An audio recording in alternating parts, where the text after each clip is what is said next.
云顶半山河边海鲜餐厅。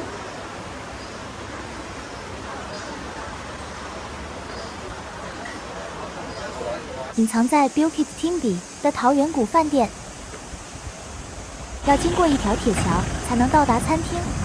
铁桥下面有一条很漂亮的河，餐厅就在河边。这里的招牌菜生包巴丁鱼 RM80， 热滚滚，还在冒烟，肥美多肉又新鲜。招牌荷兰白切鸡 RM35 半只，鸡肉有天然的甜味，点广西味淋酱，味道更香。